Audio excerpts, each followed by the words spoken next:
ये है आध्यात्मिक विद्यालय का ज्ञान। इनके अनुसार ब्रह्मा कमला देवी दीक्षित है, विष्णु वेदांती बहन है और शंकर वीरेंद्र देव दीक्षित है। अब चलिए जानते हैं आध्यात्मिक विद्यालय के ब्रह्मा विष्णु और शंकर के चरित्र के बारे में और उनके जीवन के बारे में। सबसे पहले इनके अनुसार ब्रह्मा बाबा यानी दादा लेखराज की आत्मा कमला देवी में प्रवेश करते हैं, लेकिन जब आप इनके जीवन के बारे में जानेंगे तो आपको पूरी सच्चाई पता चलेगी। कमला देवी जो कि अभी शादीशुदा है और इनके बच्चे भी हैं। ये 1983 के आसपास वीरेंद्र देव दीक्षित के आश्रम में समर्पित होती है। तब इनकी आयु बहुत कम होती है और कुंवारी होती है। फिर यह अपना नाम बदलकर कमला देवी दीक्षित कर लेती है। वीरेंद्र देव दीक्षित के सरनेम को अपना लेती है। आप समझ सकते हैं वो ऐसा क्यों करती है। फिर कमला देवी दीक्षित 1998 में वीरेंद्र देव दीक्षित को छोड़ देती है और फिर किसी दूसरे से शादी कर लेती है और इनके अभी बच्चे भी हैं और गृहस्थ जीवन जी रही है। अब आप सोच सकते हैं कि जिसे ये लोग ब्रह्मा का पाठ बताते हैं वो शादी भी करती है और बच्चे भी पैदा करती है। तो आप अंदाजा लगा सकते हैं कि किस तरह का ज्ञान आध्यात्मिक विद्यालय में दिया जाता है।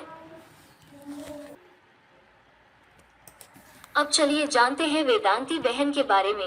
वेदांती बहन ने वीरेंद्र देव दीक्षित को साप्ताहिक राजयोग कोर्स करवाया था, इसीलिए वीरेंद्र देव दीक्षित वेदांती बहन को अपनी पत्नी कहता है और आध्यात्मिक विद्यालय वाली वेदांती बहन को छोटी मम्मी कहते हैं।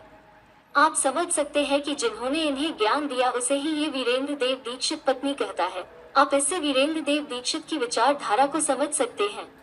ऐसे को बाबा कीचक कहते हैं जो ब्रह्मा कुमारियों के पिछाड़ी पड़ते हैं। अभी वेदांती बहन ब्रह्मकुमार इस आश्रम में समर्पित है और कुमारी जीवन जी रही है। आप जब भी आध्यात्मिक विद्यालय में जाए तो उनसे पूछिए कि जो आपको कोर्स कराया आप उसे पत्नी कहते हैं, तो क्या हम भी आपके माँ बहन को अपनी घरवाली कहें? ऐसे ही प्रश्न इनसे पूछने चाहिए। अब चलिए वीरेंद्र देव दीक्षित के बारे में जानते हैं। वीरेंद्र देव दीक्षित अपने को शंकर कहता है और शंकर का वह अर्थ बताता है कि श से शिव, क से कृष्ण, र से राम।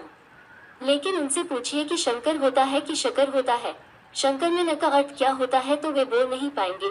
बाबा कहते हैं शंकर का पाठ बहुत कम है, तो क्या शिव, कृष्ण और राम का पाठ कम है? तब वे बोल नहीं पाएंगे। जो अपने को शंकर कहता है उसे शंकर का ही अर्थ पता नहीं है। शंकर का अर्थ बाबा कहते हैं विनाशकारी, क्योंकि विनाश थोड़े समय में ही हो जाता है, इसीलिए बाबा कहते हैं कि शंकर का पाठ कम है। आप उनको ये जरूर बताइएगा। वीरेंद्र देव दीक्षित पहले वेदांती बहन का इंतजार करता है, लेकिन वो इनके पास नहीं आती। फिर ये कमला देवी को अपना कहता है, वो भी इसे छोड़कर चली जाती है।